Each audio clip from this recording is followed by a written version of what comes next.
folks introduce themselves. Again, I'm Annie. I'm from the admission office. I've worked at Center for 8 years. I'm also a Center alum. I have always worked in education and teaching. I'm really excited to be with you today. I am going to be working with students who are attending the student panel of our day today. And Pam, would you introduce yourself? Great, thank you, Annie. I'm Pam Boffman. I'm the Associate Dean and Director of Admission. And again, we're so excited to celebrate you and help you envision what it could mean for you to be a Center student. I have been at Center for 28 years. I graduated from Center, and I had the pleasure of being a Center parent as I celebrated my oldest son who graduated from Center last spring. So my partner for the parent, guardian, and family session is going to be Ann Goodwin. Can I pass it to you, Ann? Thank you, Pam. We're so excited to have you all here today. My name is Ann Goodwin. I'm the Director of Counseling at Center College. I've been here since 2013 and been the director since 2015.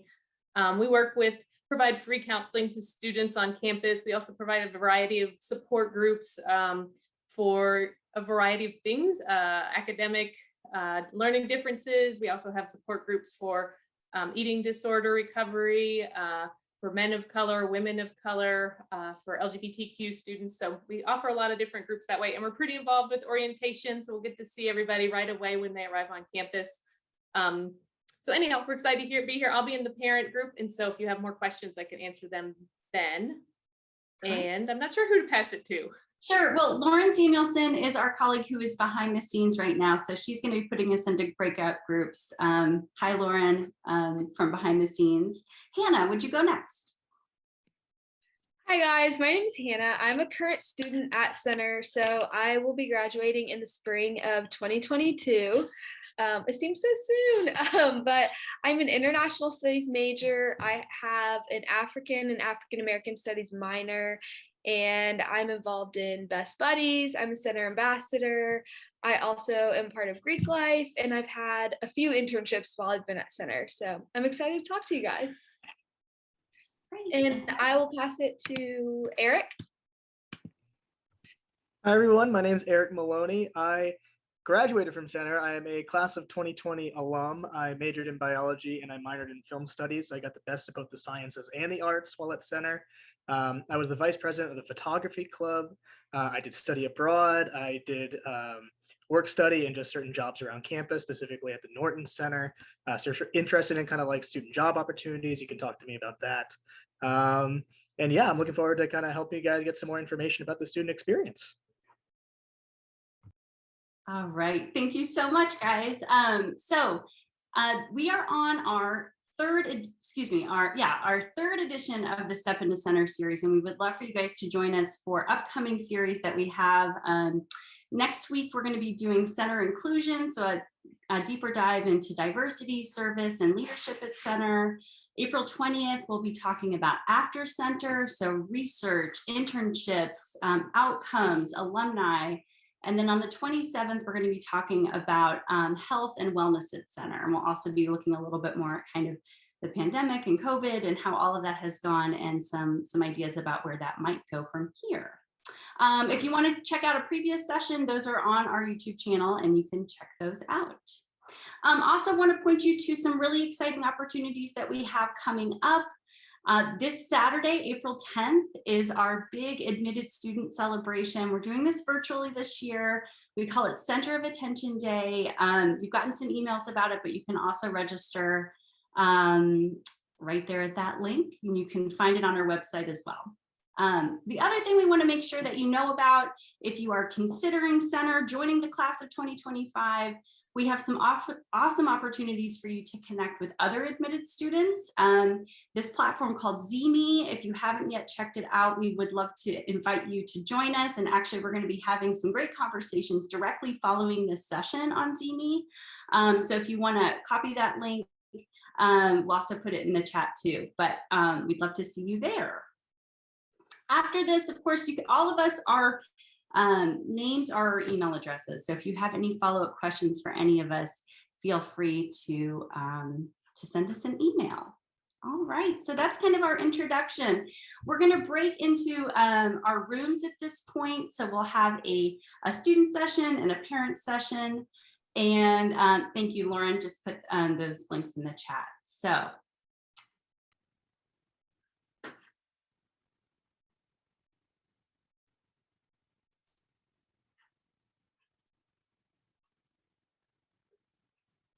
All right, so give us just a second while we break everybody into to breakout rooms.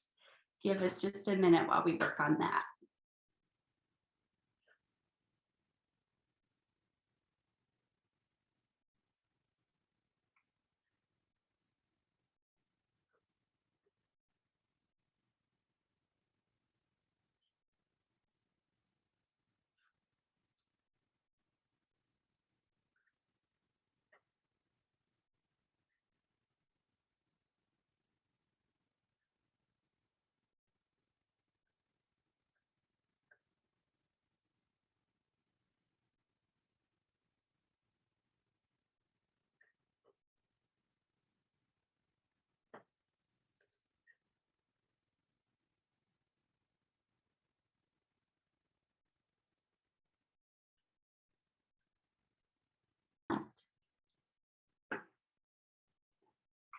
All right, thank you guys so much for joining us for the student experience breakout room, where we're going to get to know a little bit more about some things that are specific to the student experience. We also would love to know what your questions are. The students who are attending this right now, your parents are in a different session, they're asking some good questions, but we want to hear from you.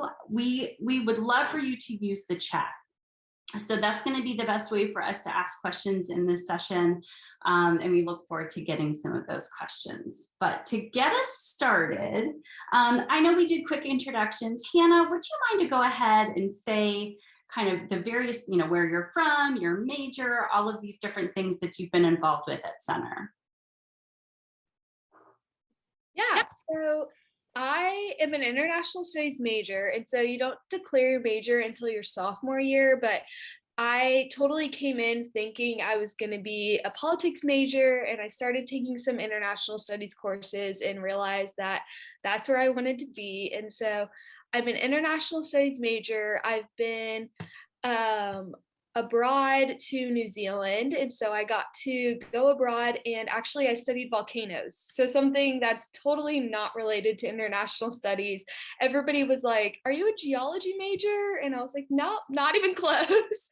But study abroad is a great time to get to learn about something that you might not be majoring in, and so I had a great time with that. I'm involved in Greek life. I am a part of a lot of our clubs on campus, some big ones that I do a lot with our best buddies, and I also am part of Center Ambassadors. And I've also had a few pretty fun internships, I like to think. I interned over Center term at a lobbying firm, and so I was driving to Frankfort, Kentucky, and getting to work with the Kentucky legislature. And so I got to go knock on all these senators and representatives' doors and deliver things to them, which was pretty fun. And then I've had one internship with the State Department, the United States. And then I also got an internship this summer with the State Department at the Rwandan embassy. So I will be hopefully relocating to Rwanda. Because of COVID, it might be happening in DC, but that's a little bit about me. So. Amazing. All right. And we're having Eric Maloney join us. And some of you may know Eric because he also works for Center in the admission office. But he is a recent alum, and I think his point of view is going to be really exciting today as well. So Eric, tell us a little bit more about kind of where you came from and what more about your Center experience. Gotcha. Yeah. So I am originally from Brookfield, Connecticut. So I am about a good 14-hour drive away from Center overall. And so when I was at Center, I came in wanting to be a biology major, and I stayed a biology major all 4 years. That's where I made a lot of my closest friends. Really, I had one of my good friends, Jake Potter. We literally had every single year at least one or two classes together for each semester. So we grew really close together. And then, yeah, I also mentioned I was a film minor. some would also classify it as a major because I took so many film classes out at Center. I try to take as many as I can. I think I almost got to every single one. So I have a lot of background in terms of analyzing film and film production as well, which I've been helping out the admissions office with too. While I was at school, I also did various summer programs, so more along the lines in terms of working on campus. So I worked in the library, well, a little bit in the library, and then also I worked at the Norton Center, where I did the subscription service for the upcoming seasons. And we tend to have a lot of great shows coming at the Norton Center, and I'm sure we'll talk about this more in future sessions about the kind of events, but we've had performers like Dolly Parton, Vince Gill. We've also had musicals like The Wizard of Oz come through. It's a great time. In terms of study abroad, I only did one study abroad experience, but it was for center term, it was to Finland. So really cold for January term, but it was so amazing to go to that. And we got to experience, different culture and then food, tourism activities, learn the history behind Finland. And then also we got to see the Northern Lights, which as a photographer and a filmmaker, that was just awe-inspiring. But yeah, and then a few other things I did on campus. I did some research with Dr. Falk. She's one of the biology professors focusing in paleontology. So we went out to certain dig sites around Kentucky and then West Virginia. Amazing, great, thank you. And we had, so in the chat, Doug, thank you so much. Can we get to know each other? We would love that. If you are in this session, just say where you're from, kind of say your first name, where you're from. We'd like to know where people are kind of coming from today as they're joining us. And the other thing I want to tell you about also is that Zeme platform that we have. So immediately following this, that platform is actually set up specifically for you guys to get to know each other. It's the best way for you to chat, to kind of learn about other people who might have your interests. I've heard about people who are maybe potentially connecting with somebody who might be a good roommate on Zeme. So we definitely want you to get to know that. So, all right, so a few questions. One of the things that I know I love so much about my center experience and that I think is really special to center is the fact that students, their networks become like these wonderful Venn diagrams where like you don't just have one group of friends, you end up having this really lovely kind of group of friends, and sometimes they're connected and sometimes they're totally different. Hannah, will you tell us a little bit about like your groups of friends, kind of who do you feel like is your network? Maybe how different are they? How do they cross over? Would love to know about that. Yeah, so I initially came in as a soccer player. I had to stop because of an injury, but I initially came in knowing just like a bunch of soccer players. We came in for preseason, but it was kind of my goal to not make that my like only friend group on campus. And at Center, it's pretty easy to make a bunch of different friend groups. So I also found a really good support system through my sorority. I've also met a lot of people through the international studies major. So that's been really exciting. Once you declare your major your sophomore year, you kind of get to know the other people, and you also have a lot of classes with those people. So you start to interact with them more and more the older you get, because you get into these classes that are very specific into your major. I also was an RA for 1 year, maybe next year also, but being a resident assistant, we had meetings every week. And so we got kind of close to like the different resident assistants that were around us and in our circle. So a lot of those did, like Andy said, overlapped. So there would be like RAs that were also international studies majors, and then there'd be soccer players that were also in my sorority. And so there were a lot of people that just overlapped in the groups that I'm in. A lot of times I'll like also be eating lunch with some of my friends that maybe I know from high school, and then all of a sudden like they'll know people that I'm in classes with, and it's like, oh, you two know each other? Like, how did that happen? But Center it's a really good size just because like everybody is friendly with each other, so that if you're like the middle connector between those two people, you really get to like play a fun role in like really making two people that might only have class together, but because you know them, they're going to start hanging out outside of class and they might study together, and it's a really fun experience. Eric, what about you? What are your like what was your kind of friend group kind of Venn diagram situation like?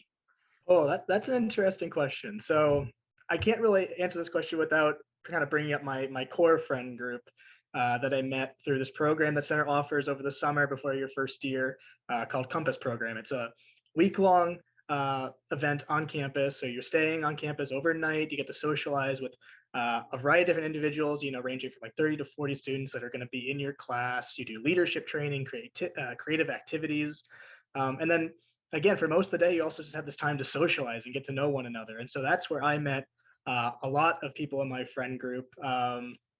We actually had a name for our friend group. We called ourselves Precious. And this kind of goes back to an inside joke in which my friend Evan was holding a soccer ball and started impersonating Gollum from Lord of the Rings and calling it his Precious. And so that is where that name came from.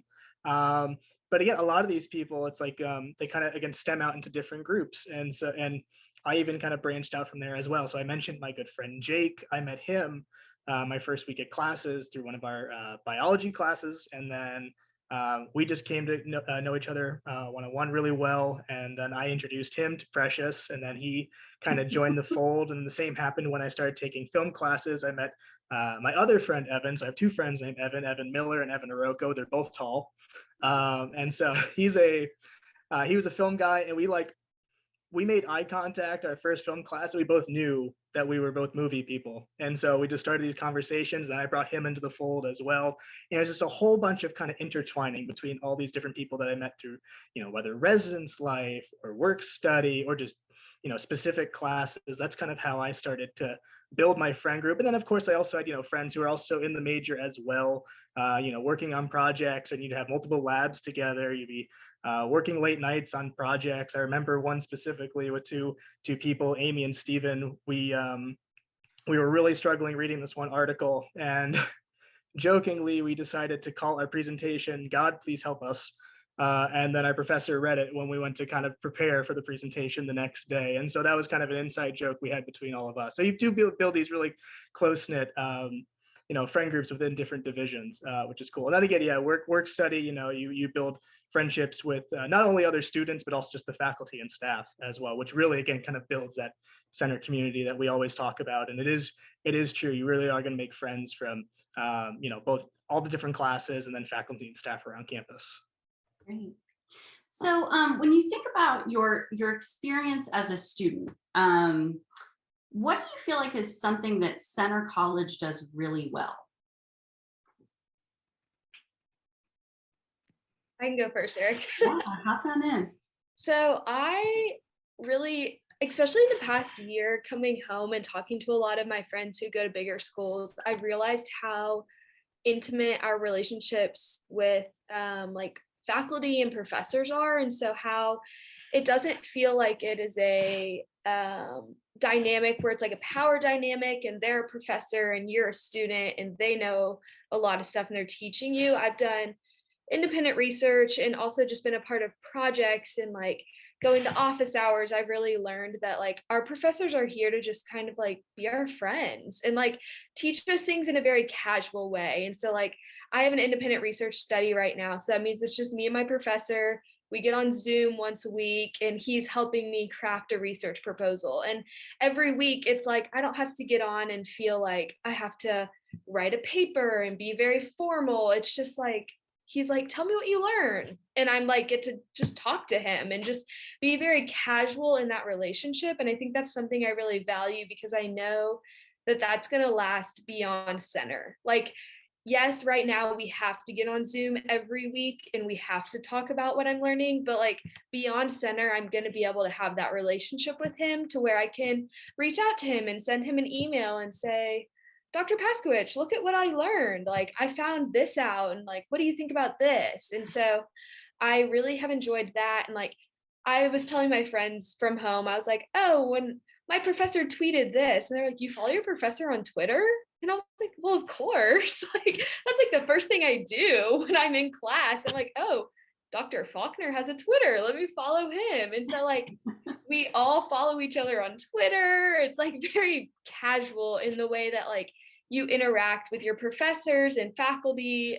Lauren Samuelson, who's kind of like behind the scenes on this event, her and I text about The Bachelor. Like, it's very, it doesn't have to be such like a power dynamic. Like, and I think that being 18 to 22 is a really formative time of like, you are an adult now. And so you get to interact with adults in a different way.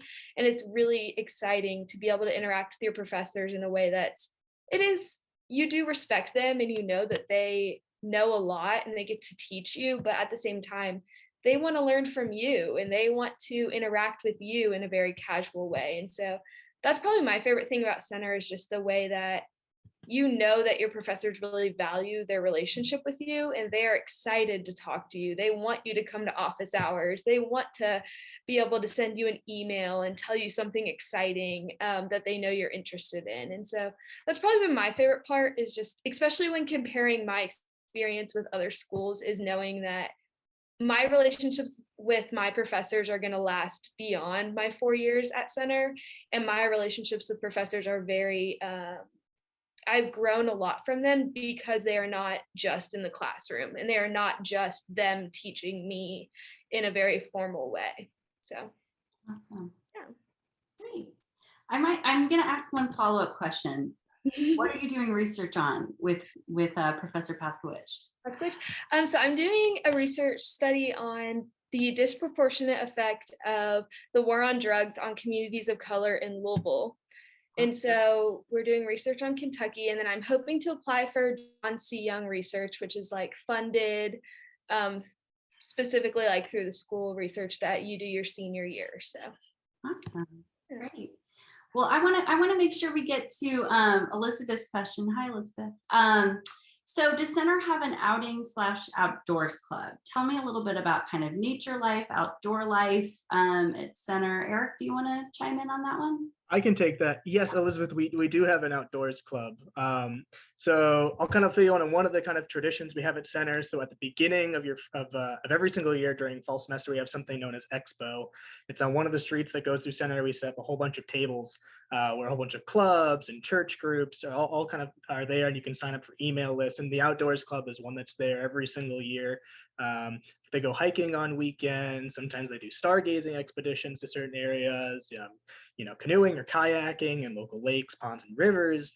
So there are definitely opportunities to do that. And there are plenty of different hiking and outdoors spots around here. So we have the Wildlife Refuge, which is like 15-20-minute drive. There's Cedar Creek Lake, which is like another 20-minute drive. And then just different kind of nature preserves within about a 30 to 40-minute radius around Danville. Awesome. Great. Thank you. Great question. All right. Are there any opportunities to learn things like carpentry or other valuable skills like that? Anyone know anybody who's worked in the scene shop? Because I know you can do that there. You want me to chime in on that one? Or Eric, do you know? I mean, about carpentry specifically, I don't know about that yet. I mean, I know friends who personally have engaged in carpentry, but that was kind of on their own fruition, which again, that's an avenue you could pursue here at Center. We do kind of provide a lot of branches for you to take that. And I'm sure there are professors or other students who share that interest. If you want to start a carpentry club or something around that, I'm sure we can find a way around that. I understand that there's probably some resources that have to go into that, of course, getting the equipment, but I'm sure there are probably ways in which you could go about doing that, and running that by the student government. So SGA might be something really helpful for you to kind of pursue that opportunity. Yeah, I'll chime in on that really quickly. If you get it all involved in our drama program, you have access to all the power tools and all the saws and all of that great stuff, and you can learn how to build. You can learn all that stuff. And I know actually that's how the Center swing originated. I don't know if you guys know that. Back when I was a student, I had some good friends who worked in the scene shop, and they had rope and they had wood, and they said, you know what, let's build a swing. And so that's where the Center swing came from. Awesome question. Okay, how will Center Study Abroad program be affected by COVID? So I actually just had a really great conversation with the head for Center's Center for Global Citizenship, which is kind of our study abroad office. It's also where our international students are, their services are located.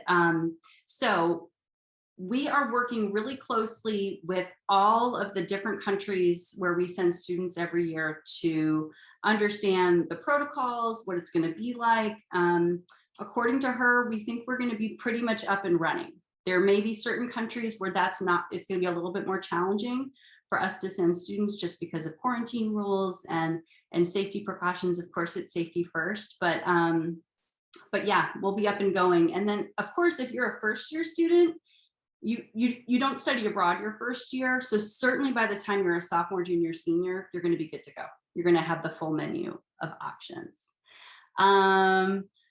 Has rooming been changed in response to COVID-19? Hannah, real quick, you want to chime in on that?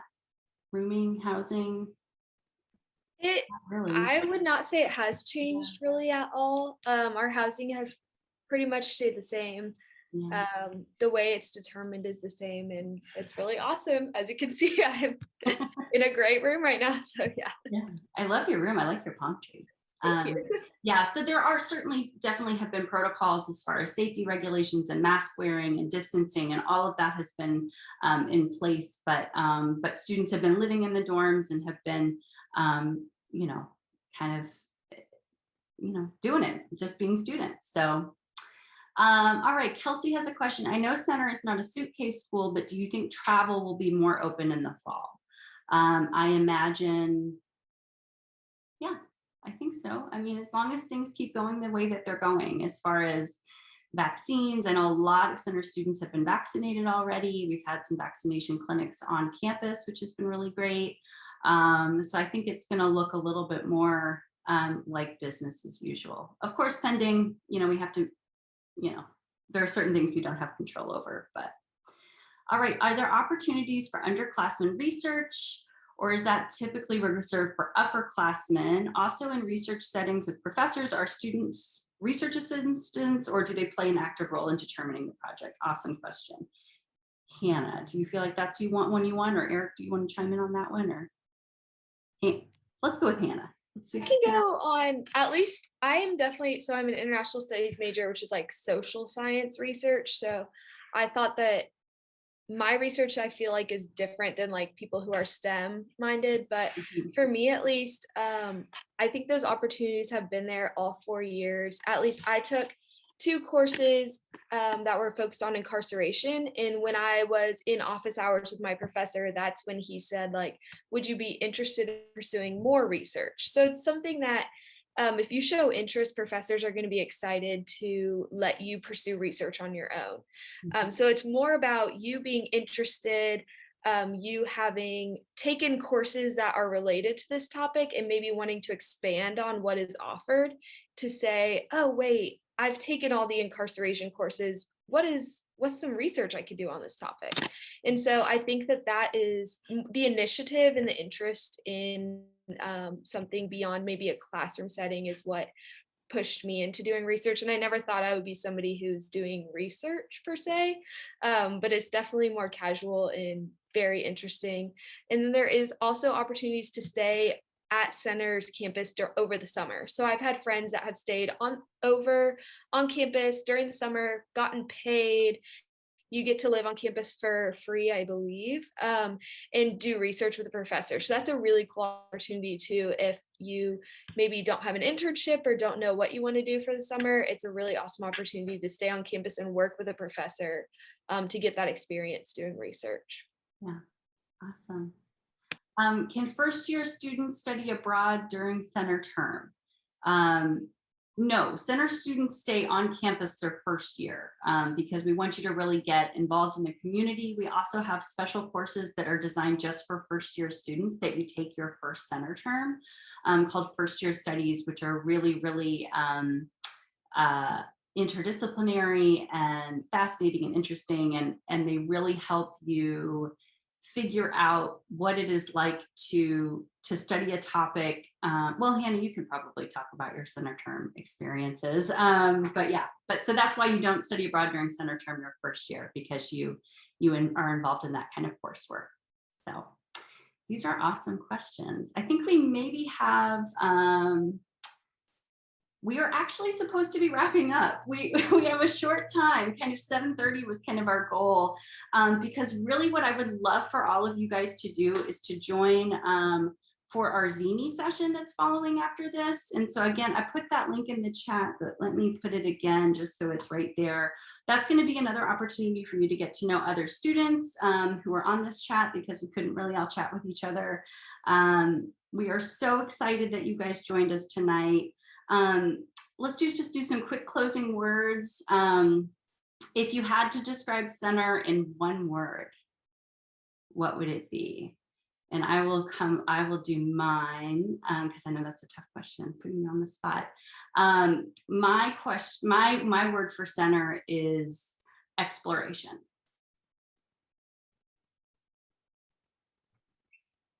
For me, it's been home. That's kind of always the name I've given it these past almost 5 years now, which is crazy to think about. Great. Anna, what about I'd you? say community. Perfect. Awesome. Well, thank you guys so much. Again, we really, really appreciate you joining. We hope that you will hop on the Zini after this. If you have any other follow-up questions. Cover. All right. So we're here to talk about how we transition sort of as a family to the undergraduate experience. And as I mentioned, I'm Pam Boffman. I work in the admission side. So we're getting very familiar with all of the members of the incoming class. And then we will turn them over to great people like Anne and others on our staff to help them with their transition.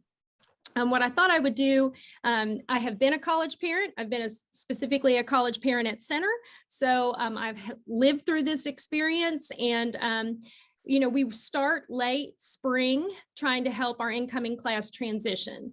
And there is an online class that we want incoming first year students to go ahead and they enroll through their CenterNet portal. They can start checking off the forms they need, start the process of turning in the healthcare forms, getting an idea of housing, course registration, all that good fun stuff. And while students are starting to do that, a lot of members on our staff are working diligently right now, preparing for orientation groups, getting student peer mentors trained, and really kind of, you know, just getting all the dominoes ready for those to fall in a very smooth fashion as students arrive. One of the things that we are doing is trying to stay in pretty good communication with students. So as a parent or guardian, it's always kind of nice to nudge them to check email. I know this generation is really text heavy, and there will be some texting, but colleges and a lot of the people within the college community rely on email, and they'll get in the habit of that. But checking their Center email will be pretty important just to make sure that they're not missing deadlines, things like that, particularly over the summer. So all first year students go into what we call a Finding Your Center first year course. I had the pleasure last year to teach this. So I had 23 first year students. We had kind of a hybrid model. We are expecting to be in person.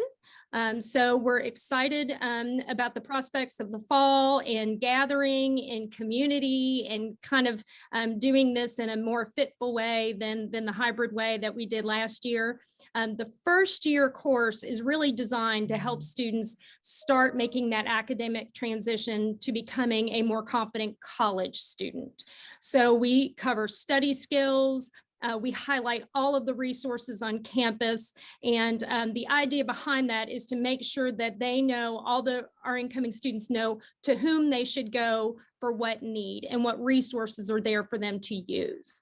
I got to take a tour today of our brand new Learning Commons in our library. I'm so excited about this resource for students. All of our support services now have been kind of centralized in a physical space that also has a Einstein bagel shop. So we're hoping that the coffee and the bagels will entice them to walk in the door. But a lot of peer tutoring, academic tutoring.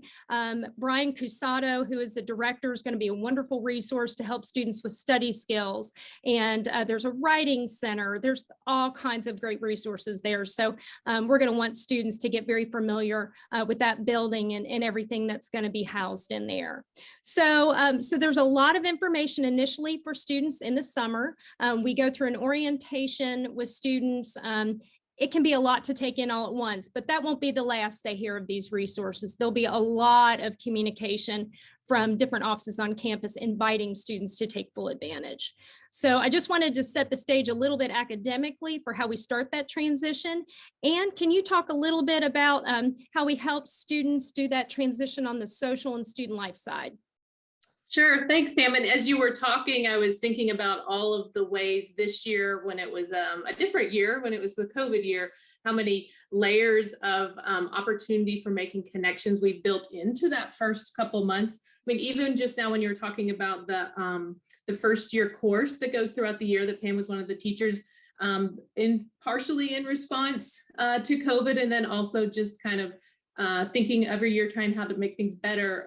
We've integrated into that course some wellness and mental health little components. So there's going to be a little bit of that integrated into the course throughout the semester. Once students get to campus, it is a big weekend. It's orientation weekend. It'll be a big weekend for you all too, as family members, and you're leaving your folks with us. I just want to assure you that we are, one of the beauties of a smaller campus like Center is that we're all communicating and we're all working closely as a team. So whereas there is an orientation director, our office, the counseling office, is very involved with different aspects of orientation, as is the residence life office, as are all of the offices that are under the Office of Student Life. So the weekend will be busy. They will immediately meet their orientation group. And so this will be the people that they'll be kind of going through the class with, but also sitting with at that first meal on campus when they're not quite sure who to sit with yet.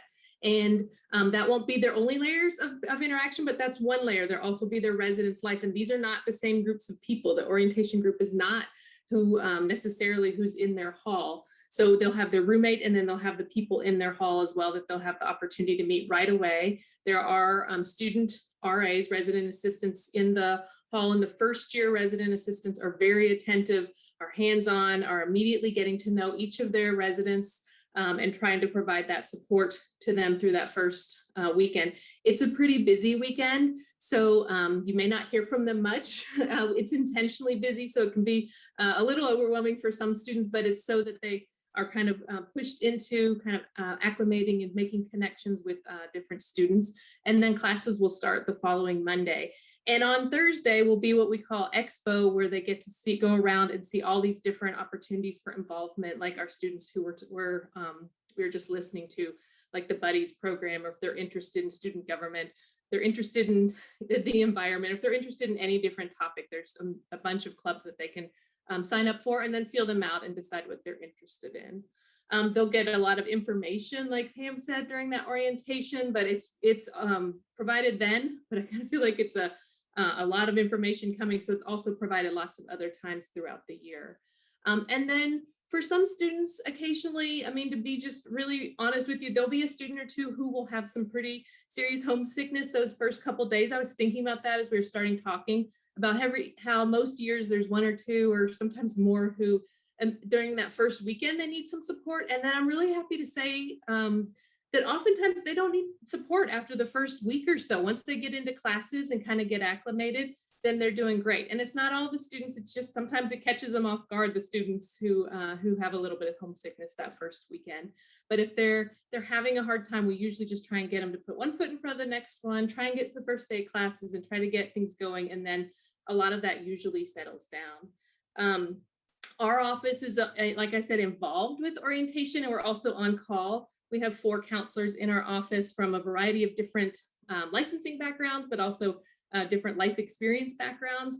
And we are available to students. We are there throughout the orientation process, but also we have an after hours call, our phone number where students can call us and access us if they're having a hard time as well. So anyways, all of that to say that there are a lot of layers of ways for students to be meeting each other, and it's intentionally built that way. And so I think that it usually goes well for most students, and they if anything, need to slow down sometimes and and start that class and realize that it's, you know, a marathon rather than a sprint to making their new friends here on campus. Is there anything, Pam, that you were thinking about that you wanted me to include? No, I thought that was a great introduction to kind of, I think we've hit kind of both sides a little bit. I want to make sure that we give our families time to ask questions so we can target interests that you all have. So the chat is open. So if anybody wants to pose any questions, just please feel free to enter them into the chat and we'll address those. I want to piggyback on one thing that Anne had said, kind of in giving our students a lot of credit. I think our current students are great about sensing if incoming students are struggling, and our residence life staff, our RAs, resident assistants on the halls, they are really top notch. I'm really proud of this group. I think these are very compassionate, just very sharp individuals. And I think they're really great. They've got good intuition about those who may need a little extra TLC, and try to draw people into the social aspect and make sure that incoming students are connecting with one another. So I want to give them a shout out because I think they're a pretty special group of really an extension of the student life staff, and very professional.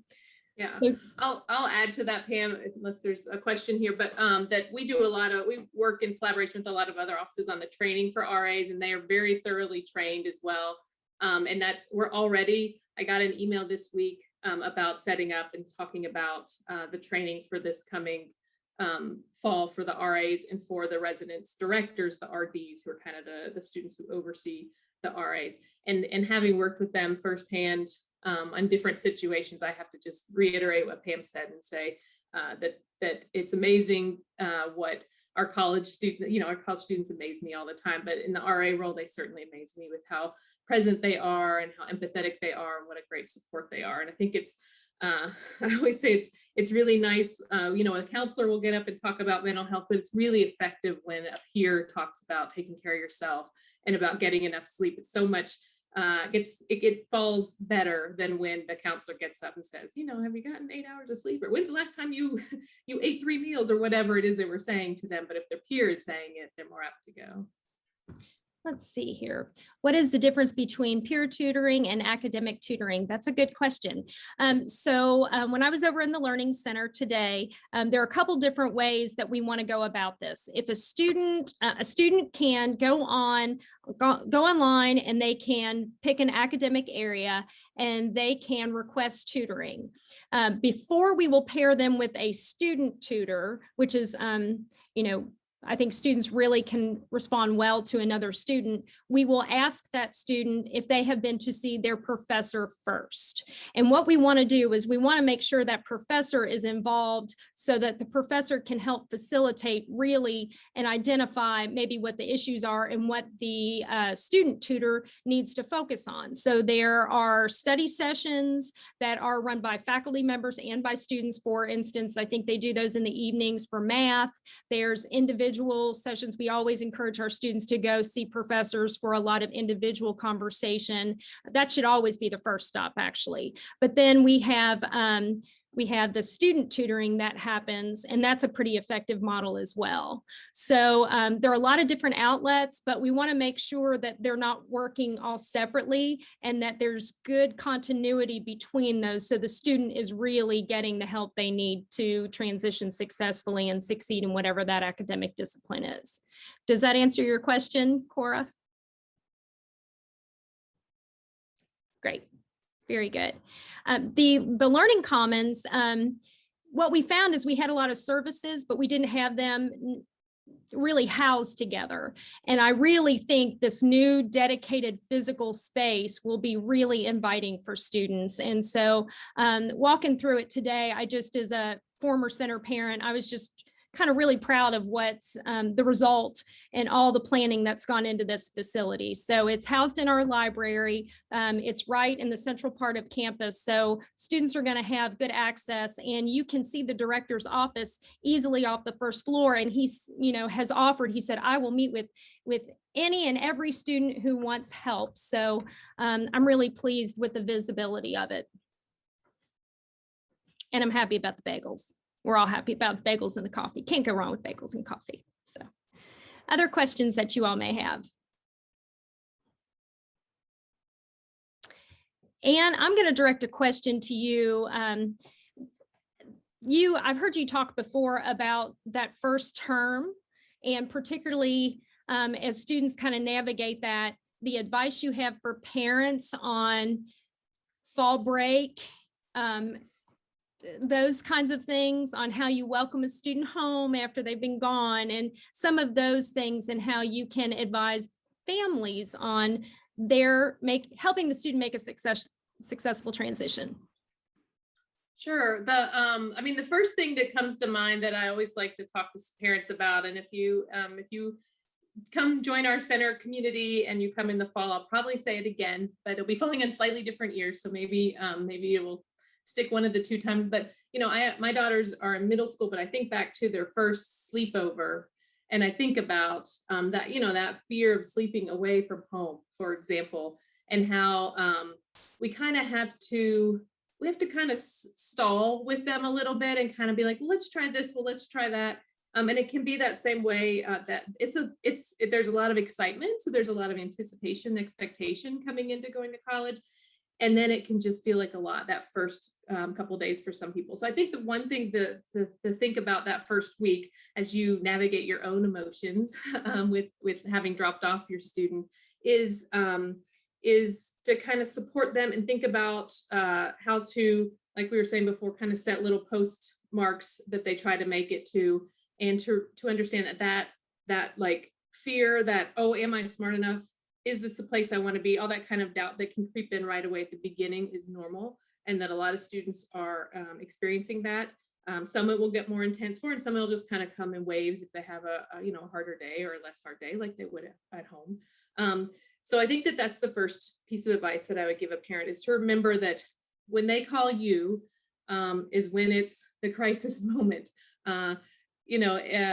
Right now, I know if my daughters call me, they're in the middle of the crisis. If I'm at work and I can't answer, it's usually resolved by the time I can get to the phone call, right?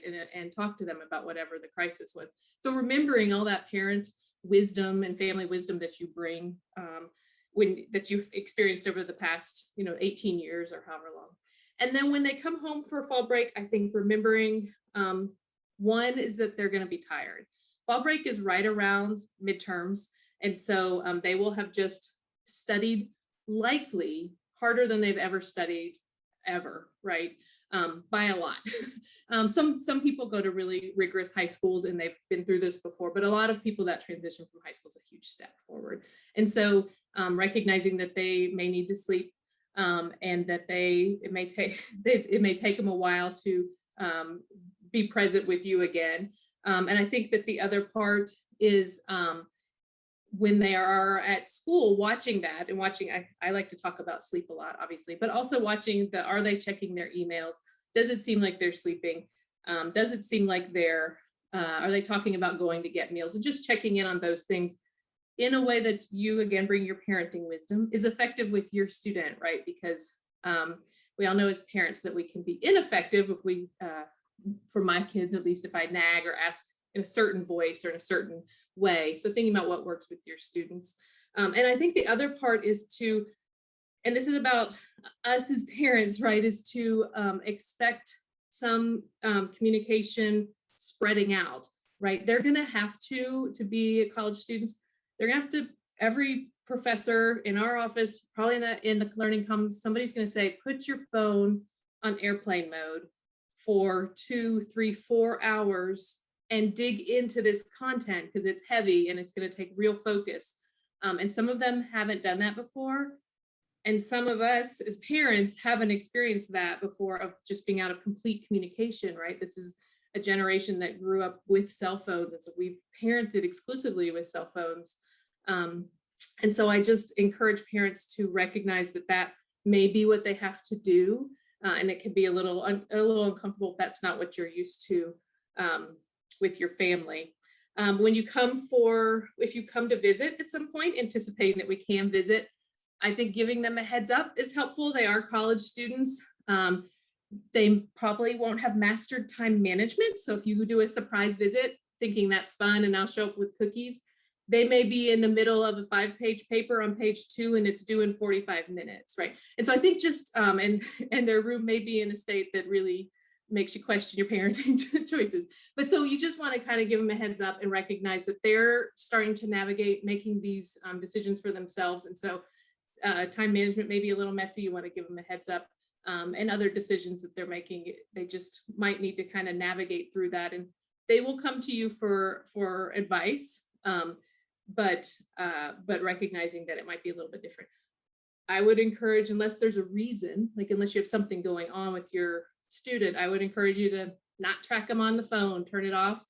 If they're college, I don't know if you were ever 18 to 22, but you know, they will tell you the things that they need to tell you. But I think for yourself, probably recognizing they need a little bit of space to acclimate, and they love you. They will come back and talk to you about the things that are important to them, but they'll just be, it'll feel like a distance, a little bit of an adjustment at the beginning.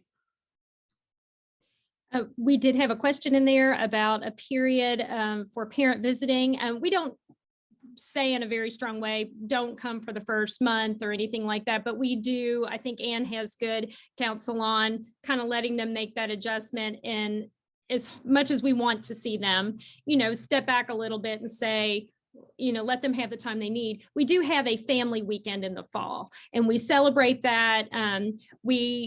I think it comes at a good time. Usually it's a few weeks in, about a month in, and students want to introduce their friends and they want to show you around, and that's good energy. So I think the timing of that is pretty well placed early in the fall.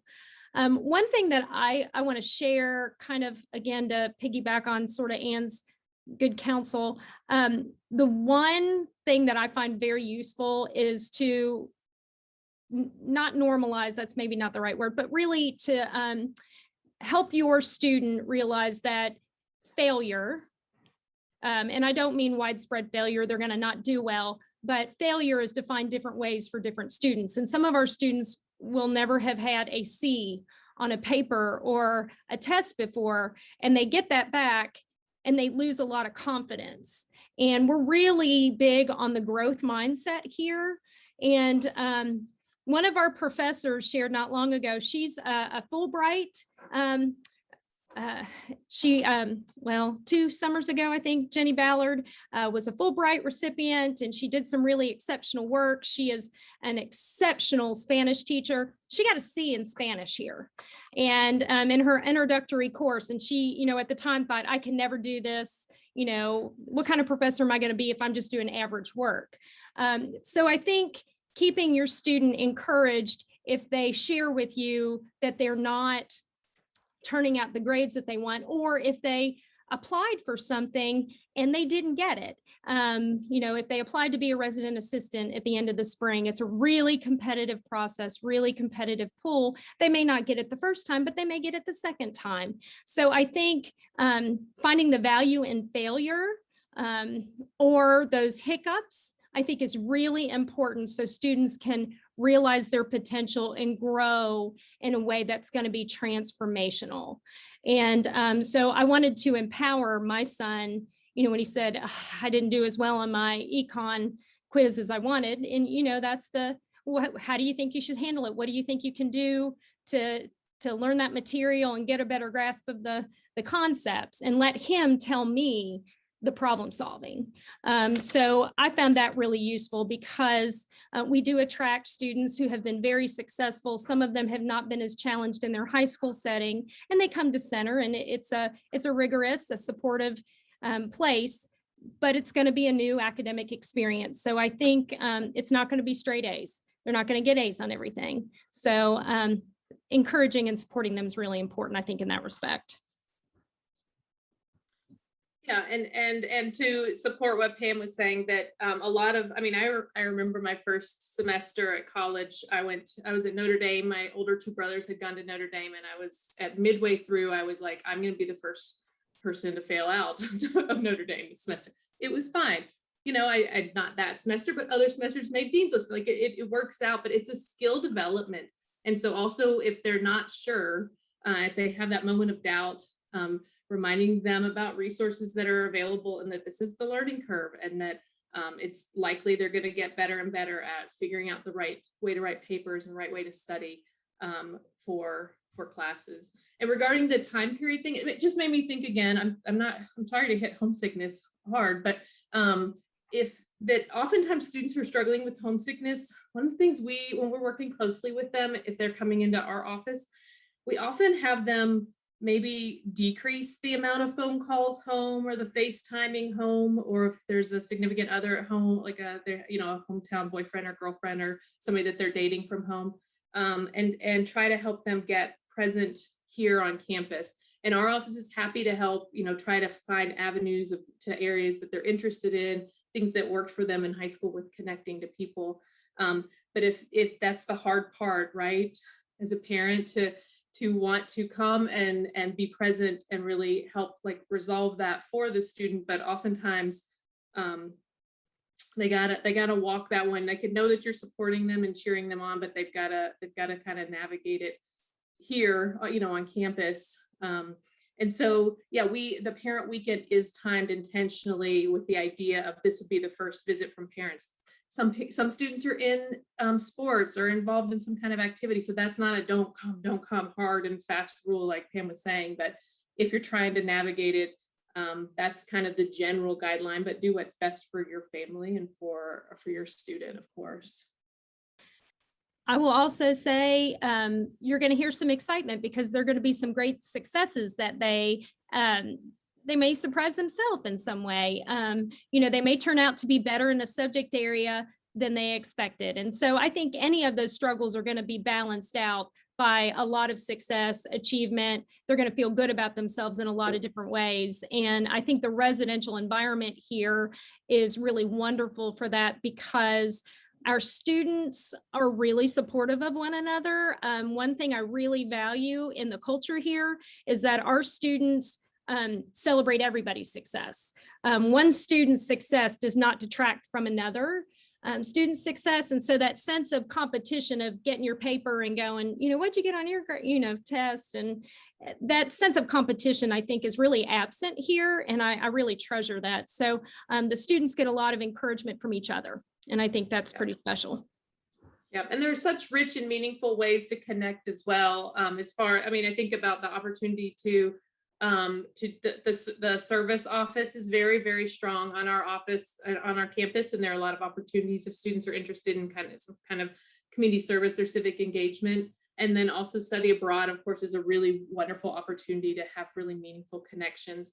And having, Division III sports are really is another great way for students to get to know each other if that's something they're interested in. It just feels like there's a lot of avenues for meaningful and deep relationships that come pretty quickly for a lot of students. And if they're feeling stuck, then again, there's a lot of resources around to help them find those connections, because they're here. Other smart, engaged students are looking to meet them as well. We do have an office of family engagement on campus. So we do have some dedicated professionals who will be reaching out to our center families, informing them of family weekend, a newsletter, sharing some fun announcements, different things like that. So there is a group, there's a Facebook group as well, where parents can kind of bounce ideas off one another. So there are other ways where our center families can connect as well. So kind of, again, broaden the entire community, and keeping everybody informed, keeping everybody connected. I think it's, again, one of those connections that we all really enjoy here. We're happy to take any other questions. We weren't supposed to go too long. We promised we keep this to about a half an hour, and I think we're getting to that mark. Are there other questions that you all want us to touch on?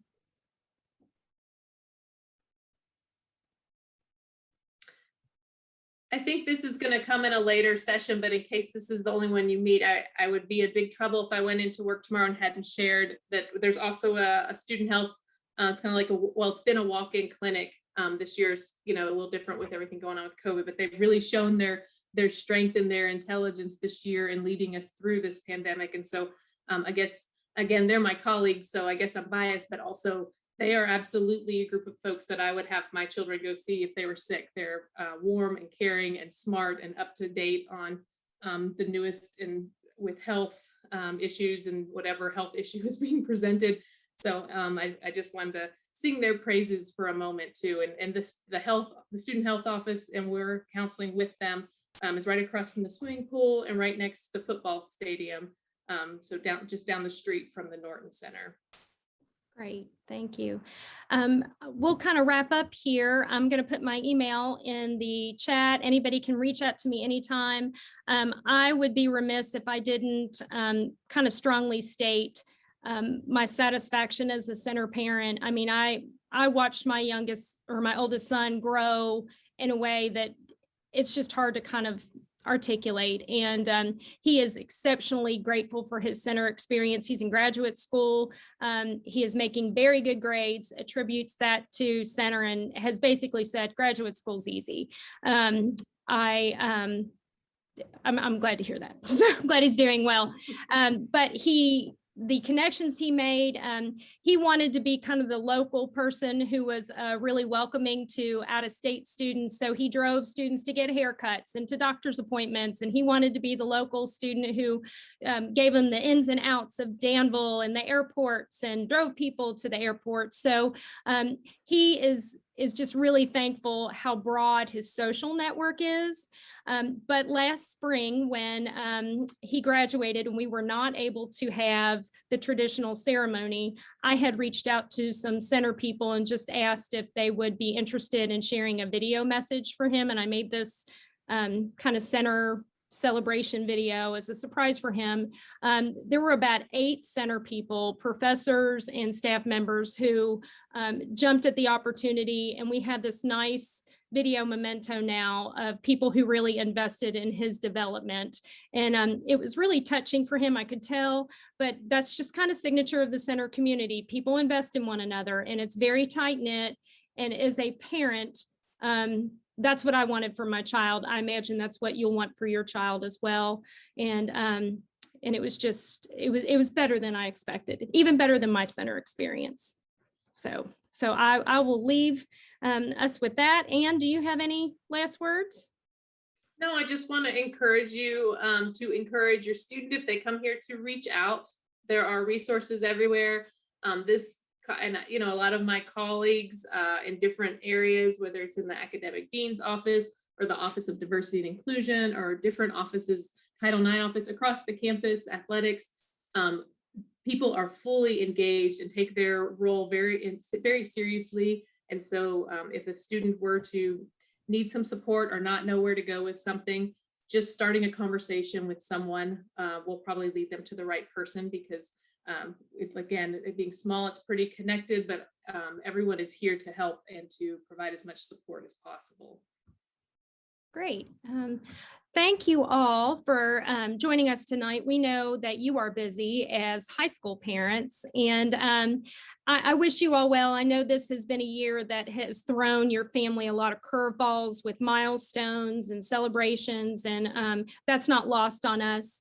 We know choosing a college during a pandemic has been its own beast. So if there's any way that the admissions staff can help your family navigate that, please do not hesitate to reach out to us.